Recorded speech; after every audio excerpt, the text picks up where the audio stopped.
നമസ്കാരം. എല്ലാ ദിവസവും രാവിലെ ഉള്ള പ്രീ മാർക്കറ്റ് റിപ്പോർട്ടിലേക്ക് കടക്കാം. ആദ്യമായിട്ട് അവർക്ക് ഒരു ശുഭദിനം നേരുന്നു.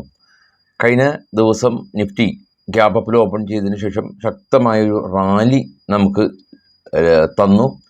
ഫിനാൻഷ്യൽ കമ്പനീസ് നല്ല രീതിയിൽ പെർഫോമൻസ് നടത്തി. കൂടാതെ തന്നെ IT index all time high ആയിട്ടുണ്ട്.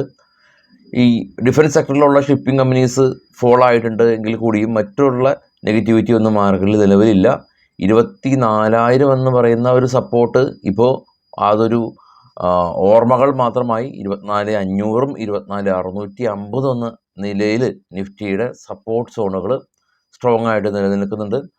8 ദിവസത്തെ ശക്തമായ ഒരു കണ്ടിന്യൂസ് റാലിക്ക് ശേഷം ഇന്നലെ US മാർക്കറ്റ് ഒന്ന് ഇടിഞ്ഞു. അതുവഴി യൂറോപ്യൻ മാർക്കറ്റും ഇടിഞ്ഞു. അതുകൊണ്ട് ഇപ്പോൾ ട്രേഡ് ചെയ്യുന്ന ഏഷ്യൻ മാർക്കറ്റിലും സ്ലൈറ്റ്ലി നെഗറ്റീവ് സെൻറ്റിമെൻറ്റ്സ് കാണുന്നുണ്ട്. ഈവൻ ഗിഫ്റ്റ് നിഫ്റ്റിയും ഇൻഡിക്കേറ്റ് ചെയ്യുന്നത് ഒരു ഫ്ലാറ്റ് ആയിട്ടുള്ള ഓപ്പണിംഗ് ആണ്. മറിച്ച് കഴിഞ്ഞ 2 ദിവസങ്ങളിലും ഗിഫ്റ്റ് നിഫ്റ്റി ഒരു 80 പോയിൻറ്റിൻ്റെ ഗ്യാപ്പ് അപ്പ് ഉണ്ടായിരുന്നു.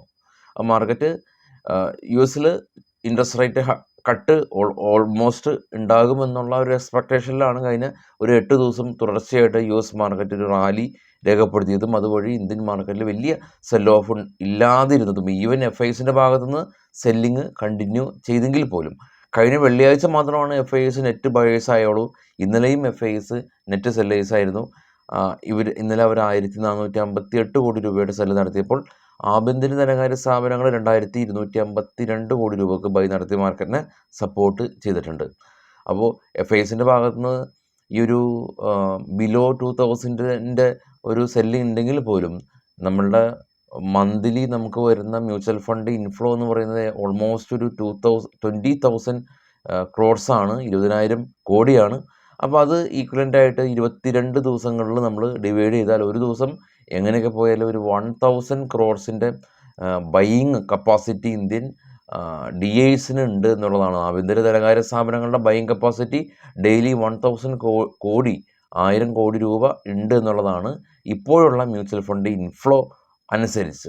അതായത് മാർക്കറ്റ് ഇടിഞ്ഞാലോ കയറിയാലോ SIP നമ്മൾ ചിട്ടിയിൽ ചേരുമ്പോൾ മുടങ്ങാതെ ആളുകൾ ഇന്ത്യൻ മാർക്കറ്റിലേക്ക് SIP വഴി മ്യൂച്വൽ ഫണ്ട് വഴി ഇൻഫ്ലോ വരുന്നുണ്ട്. അതാണ് ഇന്ത്യൻ മാർക്കറ്റിൻ്റെ, അതാണ് ആഭ്യന്തര ധനകാര്യ സ്ഥാപനങ്ങളുടെ ഒരു ശക്തി എന്ന് പറയുന്നത്.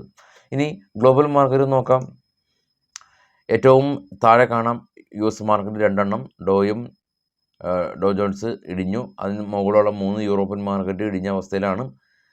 അതിനേറ്റവും ടോപ്പിലൊക്കെ ഉള്ള ഏഷ്യൻ മാർക്കറ്റ് കാണാം. ചൈന, കൊറിയ, ജപ്പാൻ ഇടിഞ്ഞ അവസ്ഥയിലാണ്. ബിറ്റ്കോയിൻ 59,000 എന്ന നിലയിലാണ്. US മാർക്കറ്റിൽ ലിസ്റ്റ് ചെയ്ത ഇന്ത്യൻ കമ്പനികളിൽ കാണാം ICICIയും HDFCയും സ്ലൈറ്റ്ലി ഇടിഞ്ഞു. IT കമ്പനീസിന് വലിയ പ്രശ്നങ്ങളൊന്നുമില്ല. റിലയൻസ് GDRലും വലിയ പ്രശ്നങ്ങളൊന്നും ഇല്ലാതെ നിലനിൽക്കുന്നുണ്ട്. ഇത് നമുക്ക് കുറച്ച് സ്റ്റോക്കുകളുടെ വാർത്തകളിലേക്ക് പോകാം. ഇന്ത്യയിലെ ലീഡിങ് ഡിസ്കൗണ്ട് ബ്രോക്കറാണ് അപ്സ്റ്റോക്ക്. ചിലവ് കുറഞ്ഞ രീതിയിൽ നമുക്ക് ട്രേഡൊക്കെ ചെയ്യാനായിട്ട് ടാറ്റ ഗ്രൂപ്പാണ് അപ്സ്റ്റോക്കിനെ ബാക്കപ്പ് ചെയ്യുന്നത്. അപ്പോൾ അപ്സ്റ്റോക്കിൻ്റെ അക്കൗണ്ട് ഓപ്പൺ ചെയ്യാവുന്ന ലിങ്ക് ഫസ്റ്റ് കമൻറ്റിൽ ഞാൻ പിൻ ചെയ്യാം. CNT DLM കമ്പനി ഇവരുടെ പ്രൊമോട്ടേഴ്സ് ഗ്രൂപ്പ് 14.5% സ്റ്റേക്ക് സെല്ല് ചെയ്യുകയാണെന്നുള്ള ന്യൂസ് ഉണ്ട്. PNB housing, general Atlantic Singapore എന്ന് പറയുന്ന ഒരു പ്രൊമോട്ടേഴ്സ് ഗ്രൂപ്പ് PNBയുടെ പ്രൊമോട്ടേഴ്സ് ഗ്രൂപ്പാണ്. അപ്പോൾ അവരും ഏകദേശം ഒരു 5% സ്റ്റേക്ക് PNBയുടെ സെല്ല് ചെയ്യുകയാണ്. DLMൻ്റെ പ്രൊമോട്ടേഴ്സാണ് സെല്ല് ചെയ്യുന്നത്. PNBയുടെ അതുപോലെ തന്നെ വിദേശ പ്രൊമോട്ടേഴ്സാണ് സെല്ല് ചെയ്യുന്നത്. ഓല ഇലക്ട്രിക് കമ്പനിക്ക് ഒരു സർട്ടിഫിക്കേഷൻ അവാർഡ് കിട്ടിയിട്ടുണ്ട്.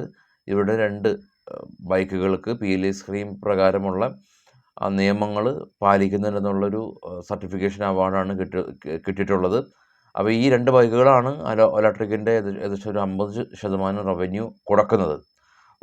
ഐഡിയയെ സംബന്ധിച്ച് ആളുകളുടെ കൊഴിഞ്ഞു പോക്ക് തുടരുകയാണ്. 8.6 ലാഖാണ് ജൂൺ മാസം കൊഴിഞ്ഞു പോയിട്ടുള്ളത്. കൂടാതെ തന്നെ മെയ് മാസത്തിൽ ഏകദേശം 9.24 ലക്ഷം സബ്സ്ക്രൈബേഴ്സ് ലോസ് ആയിട്ടുണ്ട്. ജീനസ് പവർ കമ്പനിക്ക് 3 വ്യത്യസ്ത ഓർഡറുകൾ ലഭിച്ചു. 3,608 കോടി രൂപയാണ് ഈ 3 ഓർഡറിൻ്റെയും വാല്യൂ. പ്രിസം ജോൺസൺ കമ്പനി ഇവരുടെ ടൈൽ മാനുഫാക്ചറിങ് ഫെസിലിറ്റി ഇവർ എക്സ്പാൻഡ് ചെയ്യുകയാണെന്നുള്ള ന്യൂസ്. പെട്രോനെറ്റ് കമ്പനി ശ്രീലങ്കയായിട്ട് ഒരു പുതിയ ബിസിനസ് കോൺട്രാക്റ്റ് സൈൻ ചെയ്തു. Indian toners company company share buyback ചെയ്യുകയാണ്. RMC സ്വിച്ച് കെയർ കമ്പനിക്ക് രാജസ്ഥാനിൽ നിന്നൊരു പവർ കൺസ്ട്രക്ഷൻ്റെ ഓർഡർ ലഭിച്ചു. UBL കമ്പനി ഇവരുടെ ഫേമസ് ആയിട്ടുള്ള ബിയർ ഹെനിക്കൻ അത് കർണാടകയിൽ ഉടനെ വിപണനം നടത്താനായിട്ട് പറ്റുമെന്ന് കമ്പനി അറിയിച്ചു. അദ്വൈന്ത് ഇൻഫ്ര കമ്പനി 20 കോടി രൂപയുടെ ഓർഡർ ലഭിച്ചു. വോയ്സ്മാൻ കമ്പനി ഷെയർ ബൈബാക്ക് ചെയ്യുകയാണെന്നുള്ള ന്യൂസാണുള്ളത്. അപ്പോൾ ഇന്ന് നമുക്ക് ബാങ്ക് നിഫ്റ്റിയുടെ എക്സ്പയറി ആണുള്ളത്. ബാങ്ക് നിഫ്റ്റിയുടെ എക്സ്പയറി സ്വാഭാവികമായ രീതിയിൽ ഫിനാൻഷ്യൽ കമ്പനീസിൻ്റെ ഒരു തിരിച്ചുവരവാണ് നമ്മൾ ഇന്നലെ കണ്ടത്. അത് നിലനിൽക്കും എന്ന് നമുക്ക് പ്രതീക്ഷിക്കാം. വളരെ കെയർഫുള്ളായിട്ടൊക്കെ ട്രേഡ് ചെയ്യാൻ ശ്രമിക്കുക. എല്ലാവർക്കും ശുഭദിനം നേരുന്നു. Thank you all.